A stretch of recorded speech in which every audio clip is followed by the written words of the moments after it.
ਅੱਜ ਦਾ ਰਾਈਟਿੰਗ ਦਾ ਟਾਸਕ 2 ਹੈ। ਸਾਰੇ ਜਾਣੇ ਦੇਖੋ कि some people think that schools should select students according to their academic abilities, while others believe that it is better to have students with different abilities studying together. Discuss both views and state your opinion. ठीक है, आह अज दा writing दा topic है। देखो अज दे इस topic दे विच ਆਪਾਂ ਨੂੰ ਕਿਹਾ ਗਿਆ ਵਾ ਕਿ ਜਿਹੜੇ ਸਕੂਲ ਨੇ, ਜਿੱਦਾਂ ਕਿ some people think that school should select students according to their academic abilities, while others believe that it is better to have students with different abilities studying together. ਕਹਿੰਦੇ ਵੀ ਦੋ ਤਰੀਕੇ ਦੇ ਲੋਕ ਨੇ ਅੱਜ ਦੇ ਟੌਪਿਕ ਦੇ ਵਿੱਚ।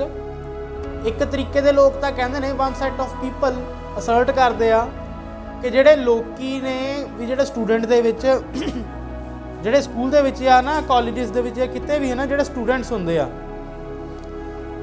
ਉਹਨਾਂ ਨੂੰ ਅਲੱਗ-ਅਲੱਗ ਬਿਠਾਉਣਾ ਚਾਹੀਦਾ ਜਾਂ ਅਲੱਗ-ਅਲੱਗ ਤਰੀਕੇ ਨਾਲ ਉਹਨਾਂ ਨੂੰ ਅਸੈਸ ਕਰਨਾ ਚਾਹੀਦਾ ਉਹਨਾਂ ਦੀ ਐਬਿਲਿਟੀਜ਼ ਦੇ ਹਿਸਾਬ ਨਾਲ।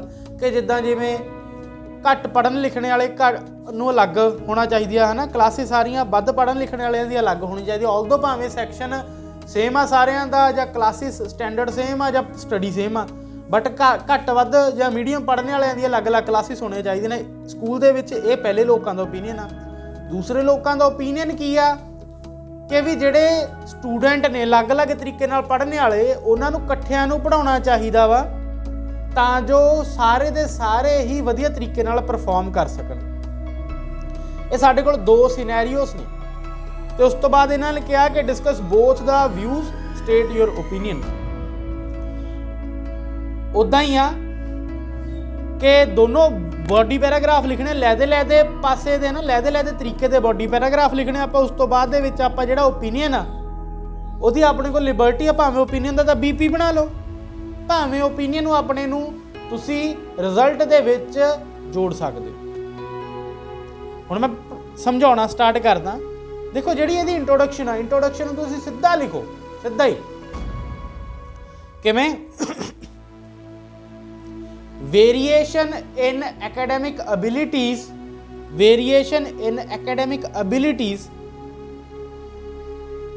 is the colossal upsurge today। ਠੀਕ ਹੈ ਨਾ। ਜਿੱਦਾਂ ਕਰ ਲਓ, ਜਾਂ ਤੁਸੀਂ ਕਹਿ ਲਓ some individuals ਤੋਂ ਸਟਾਰਟ ਕਰ ਲਓ। ਠੀਕ ਹੈ ਨਾ। some individuals assert there should be different sections, ਜਾਂ there should different sections for differently abled students in schools. However, others assert opposite to it। ਠੀਕ ਹੈ ਨਾ। ਵੀ ਮੰਨੋ ਇੱਕ ਪਾਸੇ ਦੇ ਇੰਡੀਵਿਜੂਅਲ ਕਹਿੰਦੇ ਆ ਵੀ ਜਿਹੜੇ ਅਲੱਗ-ਅਲੱਗ ਤਰੀਕੇ ਦੇ ਇੰਡੀਵਿਜੂਅਲਸ ਹੁੰਦੇ ਆ ਜਾਂ ਸਕੂਲ ਦੇ ਵਿੱਚ ਸਟੂਡੈਂਟਸ ਹੁੰਦੇ ਆ, ਉਹਨਾਂ ਲਈ ਲੈਦਾ ਸੈਕਸ਼ਨਸ ਹੋਣੇ ਚਾਹੀਦੇ ਆ, ਜਦ ਕਿ ਦੂਜੇ ਲੋਕ ਇਹ ਤੋਂ ਉਲਟ ਚੱਲਦੇ ਆ। ਇਹ ਐਸੇ ਹੈ ਨਾ, ਦਿਸ ਐਸੇ shall discuss my opinion along with both the arguments in forthcoming paragraphs। ਜਿਹੜਾ ਇਹ ਐਸੇ ਆ, ਇਹ ਮੇਰਾ ਓਪੀਨੀਅਨ ਤੇ ਦੋਨੋਂ ਦੇ ਦੋਨੋਂ ਆਰਗੂਮੈਂਟਸ ਨੂੰ ਡਿਸਕਸ ਕਰੂਗਾ ਆਉਣ ਵਾਲੇ ਅਗਲੇ ਪੈਰਾਗ੍ਰਾਫਸ ਦੇ ਵਿੱਚ। ਠੀਕ ਆ। ਇਹ ਸਾਡੀ ਇੰਟਰੋਡਕਸ਼ਨ ਬਣ ਜੂਗੀ। ਉਸ ਤੋਂ ਬਾਅਦ ਜਿਹੜਾ ਫਸਟ ਬੋਡੀ ਪੈਰਾਗ੍ਰਾਫ ਆ, ਸਾਨੂੰ ਪਤਾ ਅਸੀਂ ਲਿਖਣਾ ਕਿਹਦੇ ਉੱਤੇ ਆ ਕਿ ਵੀ ਡਿਫਰੈਂਟ ਸੈਕਸ਼ਨ ਵੰਡੇ ਹੋਏ ਹੋਣੇ ਚਾਹੀਦੇ ਨੇ। ਕਿਹਦੇ ਡਿਫਰੈਂਟ ਸੈਕਸ਼ਨ ਵੰਡੇ ਹੋਏ ਹੋਣੇ ਚਾਹੀਦੇ ਨੇ? ਜਵਾਕਾਂ ਦੇ ਜਿਹੜੇ ਸਕੂਲ 'ਚ ਪੜ੍ਹਦੇ ਆ। ਹੁਣ ਉਹਦੇ ਨਾਲ ਫਾਇਦਾ ਕੀ ਹੋ ਜਾਊਗਾ? ਹੁਣ ਦੇਖੋ ਆਪਾਂ ਇਹਨੂੰ ਲਿਖਾਂਗੇ ਕਿੱਦਾਂ। ਇੱਕ ਚੀਜ਼ ਧਿਆਨ ਦੇ ਵਿੱਚ ਰੱਖੋ, ਜਦ ਵੀ ਸਾਨੂੰ ਦੋ ਓਪੀਨੀਅਨ ਦੀ ਗੱਲ ਕੀਤੀ ਜਾਂਦੀ ਆ, ਠੀਕ ਹੈ ਨਾ, 2 ਬੋਡੀ ਪੈਰਾਗ੍ਰਾਫ ਦੇ ਵਿੱਚ ਆਪਾਂ ਬੋਥ ਵਿਊ ਲਿਖਣੇ ਹੁੰਦੇ ਆ। ਹਮੇਸ਼ਾ ਪਹਿਲਾ view on the one hand side, second view on the other hand side ਲਿਖੋ। ਸਿੰਪਲ ਰੱਖੋ, ਕਾਫੀ ਜ਼ਿਆਦਾ ਵਧੀਆ ਰਹਿੰਦਾ। ਤੁਹਾਨੂੰ ਵਧੀਆ ਤਰੀਕੇ ਨਾਲ ਸਮਝ ਆ ਜੂ। ਉੱਤੋਂ ਚੈੱਕ ਕਰਨ ਨਾਲ ਇਹਨੂੰ ਜ਼ਿਆਦਾ ਤਰੀਕੇ ਨਾਲ ਪਤਾ ਲੱਗੂ ਕਿ ਇਹਦੇ ਕਿੱਥੇ ਕਿਹੜਾ ਓਪੀਨੀਅਨ ਲਿਖਿਆ, ਤੇ ਉਹ ਵਧੀਆ ਬੈਂਡ ਦੇ ਸਕਦਾ ਤੁਹਾਨੂੰ। ਹਮੇਸ਼ਾ ਕਲੈਰਿਟੀ ਰੱਖੋ। ਹੁਣ ਦੇਖੋ, ਜਦ ਆਪਾਂ ਫਸਟ ਬੋਡੀ ਪੈਰਾਗ੍ਰਾਫ ਲਿਖਣਾ, ਪਹਿਲੇ ਬੋਡੀ ਪੈਰਾਗ੍ਰਾਫ ਦੇ ਵਿੱਚ ਆਪਾਂ ਚੀਜ਼ ਲਿਖਣੀ ਆ on the one hand side, ਫਿਰ ਲਾਣਾ ਆਪਾਂ comma. On the one hand side ਲਿਖਿਆ, ਉਸ ਤੋਂ ਬਾਅਦ ਆਪਾਂ ਕੌਮਾ ਲਗਾਇਆ, ਉਸ ਤੋਂ ਬਾਅਦ ਦੇ ਵਿੱਚ ਆਪਾਂ ਸਟਾਰਟ ਕਰਨੀ ਆ we in this contemporary era competition is everything. If a person is doing good at academics, he will achieve success in his further life. Same thing is happening in schools, where most of the students are not able to complete the high rank students. So that is the reason that why most of the people believe that there should be separate classes or standards for the students who are not able or who are able, so that they can grow by their self. ठीक ਆ, ਇਹਦੇ ਵਿੱਚ ਆਪਾਂ ਨੂੰ ਕਿਹਾ ਗਿਆ ਵਾ ਕਿ ਅੱਜ ਦੇ ਕੰਪੀਟੀਸ਼ਨ ਦੇ ਯੁੱਗ ਦੇ ਵਿੱਚ ਕੰਪੀਟੀਸ਼ਨ ਹੀ ਸਾਰਾ ਕੁਝ ਆ। ਅੱਜ ਦੇ ਆਧੁਨਿਕ ਯੁੱਗ ਦੇ ਵਿੱਚ ਕੰਪੀਟੀਸ਼ਨ ਹੀ ਸਾਰਾ ਕੁਝ ਆ। ਉਹਦੇ ਨਾਲ ਕੀ ਹੋਇਆ ਕਿ ਜਿਹੜੇ ਮੋਸਟਲੀ ਜਿਹੜੇ ਜਵਾਕ ਨੇ ਜਾਂ ਮੋਸਟਲੀ ਜਿਹੜੇ ਸਟੂਡੈਂਟਸ ਹੁੰਦੇ ਆ ਉਹ ਏਬਲ ਨਹੀਂ ਹੁੰਦੇ ਹੈਗੇ ਕੰਪੀਟ ਕਰਨ ਦੇ ਜ਼ਿਆਦਾ ਪੜ੍ਹਨ ਲਿਖਣ ਵਾਲਿਆਂ ਨੂੰ। ਆਪਾਂ ਦੇਖਦੇ ਹਾਂ ਕਿ ਜੇ 100 ਜਵਾਕਾਂ ਦੀ ਕਲਾਸ ਆ ਤਾਂ 90 ਜਾਂ 80% ਐਸੇ ਜਵਾਕ ਹੁੰਦੇ ਆ ਜਿਹੜੇ ਸਿਰਫ 50 ਜਾਂ 60% ਦੇ ਉੱਤੇ ਖੜੇ ਹੁੰਦੇ ਆ। ਕੁਝ ਕੋਈ ਹੁੰਦੇ ਆ ਜਿਹੜੇ ਹੈ ਨਾ ਹਾਈ ਰੈਂਕ ਦੇ ਸਟੂਡੈਂਟਸ ਹੁੰਦੇ ਆ। ਸੋ ਹੁੰਦਾ ਕੀ ਆ, ਜੇ ਉਸ ਕੰਪੀਟੀਸ਼ਨ ਦੇ ਵਿੱਚ ਹਾਈ ਰੈਂਕ ਦੇ ਉੱਤੇ ਇੱਕ ਬੰਦਾ ਜਾਊ ਤਾਂ ਹੀ ਉਹ ਆਪਣੇ ਫਿਊਚਰ 'ਚ ਜਾ ਕੇ ਵਧੀਆ ਸਕਸੈਸ ਹਾਸਿਲ ਕਰ ਸਕਦਾ ਤੇ ਵਧੀਆ ਜੌਬਸ ਹਾਸਿਲ ਕਰ ਸਕਦਾ ਜਾਂ ਆਪਣਾ ਵਧੀਆ ਬਿਜ਼ਨਸ ਚਲਾ ਸਕਦਾ। ਸੋ ਹੁੰਦਾ ਕੀ ਆ ਕਿ ਜੇਕਰ ਹੁਣ ਉਹ ਸਟੂਡੈਂਟ ਨੂੰ ਬਾਕੀ ਸਟੂਡੈਂਟਸ ਦੇ ਨਾਲ ਰੱਖਿਆ ਜਾਂਦਾ ਤਾਂ ਕਿਤੇ ਨਾ ਕਿਤੇ ਉਹ ਸਟੂਡੈਂਟ ਦੀ ਐਕੈਡਮਿਕ ਉੱਤੇ ਫਰਕ ਪੈਂਦਾ ਵਾ, ਜਿਹੜਾ ਵੱਧ ਪੜ੍ਹਨ ਲਿਖਣ ਵਾਲਾ ਵਾ।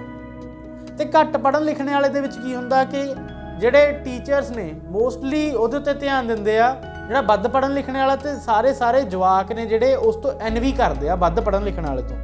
ਐਨਵੀ ਦਾ ਮਤਲਬ ਹੁੰਦਾ ਈਰਖਾ ਜਾਂ ਜੈਲਸ ਹੁੰਦੇ ਆ, ਹੈ ਨਾ। ਮੋਸਟਲੀ ਆਹੀ ਹੁੰਦਾ ਕਿ ਜਿਹੜੇ ਘੱਟ ਪੜ੍ਹਨ ਲਿਖਣ ਵਾਲੇ ਵੱਧ ਪੜ੍ਹਨ ਲਿਖਣ ਵਾਲੇ ਤੋਂ ਜੈਲਸ ਹੁੰਦੇ ਆ ਤੇ ਵੱਧ ਪੜ੍ਹਨ ਵਾਲੇ ਦੀ ਸਪੀਡ ਨੂੰ ਮੈਚ ਕਰਨ ਦੇ ਲਈ ਸਾਰਾ ਸਿਲੇਬਸ ਬਹੁਤ ਤੇਜ਼ੀ ਨਾਲ ਚੱਲ ਰਿਹਾ ਹੁੰਦਾ, ਜਿਹਦੇ ਕਰਕੇ ਇੱਕ ਸਟੂਡੈਂਟ ਦੇ ਕਰਕੇ ਕਾਫੀਆਂ ਨੂੰ ਨਹੀਂ ਸਮਝ ਲੱਗਦੀ। ਇਸ ਕਰਕੇ ਕਈ ਹੈ ਨਾ ਇੰਡੀਵਿਜੂਅਲ ਕਹਿੰਦੇ ਆ ਇਹਨਾਂ ਦੇ ਸੈਕਸ਼ਨ ਜਾਂ ਇਹਨਾਂ ਦੀਆਂ ਕਲਾਸਾਂ ਜਾਂ ਇਹਨਾਂ ਨੂੰ ਅਸੈਸ ਵੱਖੋ ਵੱਖਰਾ ਕਰਨਾ ਚਾਹੀਦਾ ਵਾ।